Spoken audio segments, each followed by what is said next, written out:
Nuestros hijos son nuestros maestros, son nuestros espejos de aquellas dificultades que a veces tenemos. ¿Cómo vamos a pedir a nuestros hijos que gestionen el conflicto si nosotros no sabemos hacerlo? ¿Cómo vamos a pedir a nuestros hijos que digan las cosas con cariño si nosotros no sabemos tratarnos con cariño?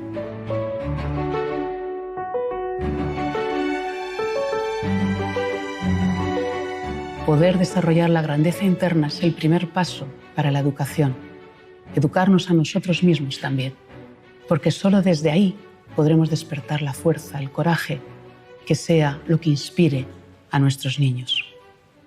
Y esto me recuerda a una de las experiencias que yo leí que más me impactaron, la biografía precisamente de Thomas Alva Edison. Edison nació en 1847 en Ohio, pero a la edad de 7 años él fue trasladado junto con toda su familia, se fueron a Michigan, una ciudad muy fría.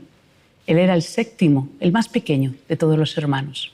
Entró en el colegio público, pero tan solo estuvo 12 semanas, porque al cabo de esas 12 semanas, el pequeño Thomas llegó a casa con una cartita que le dijeron en el colegio que solo se lo podía dar a su madre, que solo lo podía leer ella. Así que Thomas se lo entregó a su madre. Y Thomas, cuando se lo dio, no sabía lo que había, lógicamente.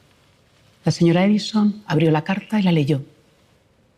Y comenzó a llorar. El pequeño Thomas se quedó preocupado. ¿Qué pasa, mamá? ¿Qué pasa? Ella se recompuso y le dijo: Thomas, ¿sabes lo que escribe la carta? Lo que dicen, que eres un genio, y que ya la colegio no te puede enseñar más, que tengo que enseñarte yo. Bueno, y ahí empezó. Empezó a ser ella, la madre, la propia profesora. Así, poco a poco, hasta que Thomas, a los 11 años, devoraba la literatura, leía libros y leía libros. A los 12 ya empezó a emprender sus primeros caminos en pequeños proyectos, así poco a poco, hasta que ya empezó con la vida de ser un inventor. Bueno, a la edad de 24 años, la madre de Edison murió. Y Thomas, junto con sus hermanos, recogió las cosas y encontró aquel pedacito de carta que le había llevado cuando él era pequeño del colegio. Cuando abrió la carta para recordar lo que su madre le había dicho, en ese momento Thomas fue quien lloró. Porque la carta no decía lo que su madre le había dicho. La carta decía: Thomas es un niño enfermo mentalmente. No le permitimos que vuelva al colegio. Eso es el coraje y la grandeza de una madre o de un padre. Ese es el coraje de poder ver más allá de las etiquetas.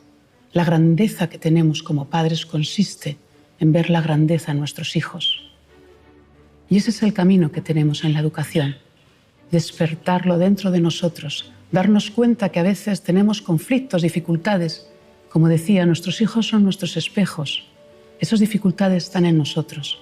Pero en la medida en que cada uno de nosotros, siendo padres, siendo educadores, podamos conectar con la grandeza, podamos conectar con nuestra vulnerabilidad, aprendamos a perdonarnos, aprendamos a vivir la vida de una manera mucho más delicada, en ese momento estaremos despertando la grandeza en nosotros y la grandeza en ellos.